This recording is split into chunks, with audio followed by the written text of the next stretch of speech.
ভূমিকম্পে নিহত sir Salimullah medical কলেজের শিক্ষার্থী রাফিউল ইসলাম রাফির বগুড়ার বাড়িতে শোকের মাতম। দুপুরে জানাজা শেষে দাফন করা হবে তাকে। এ নিয়ে বিস্তারিত জানবো, বগুড়া থেকে যুক্ত হচ্ছেন সহকর্মী হাসিবুর রহমান। হাসিব, রাফির মরদেহ কখন তার গ্রামের বাড়িতে পৌঁছেছে আর পরিবারের সদস্যরা কি বলছেন?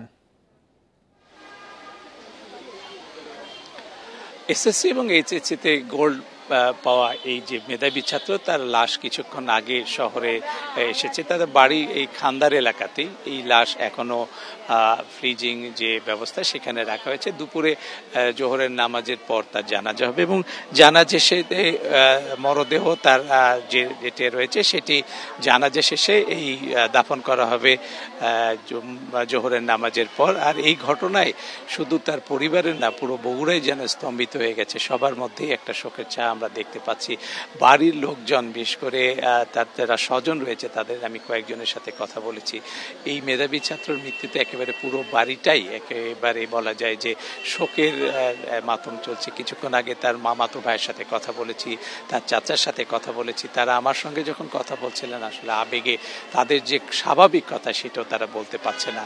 আপনাকে একটু জানিয়ে রাখি যে এই যে লাশ বা মরদেহ যাই বলেন, মরদেহ আসার পরে এখানে স্বজনদের একটা বড় অংশ চলে এসেছেন সমবেদনা জানাতে। সেই সাথে তার মায়ের অবস্থাটাও আমরা জানবার চেষ্টা করেছিলাম। তার মাকে ঢাকা থেকে বগুড়ায় আনা হয়েছে শহীদ জিয়াউর রহমান মেডিকেল কলেজ হাসপাতালে। তিনি এখন চিকিৎসাধীন রয়েছেন।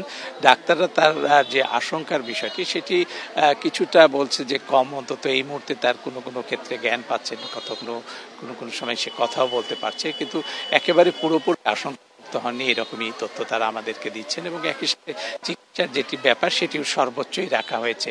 সব মিলিয়ে পুরো বাড়িটি শুধু নয়, একেবারে পুরো জেলাটাই একেবারে বলা যায় যে স্তম্ভিত হয়ে গেছে। এরকম একটি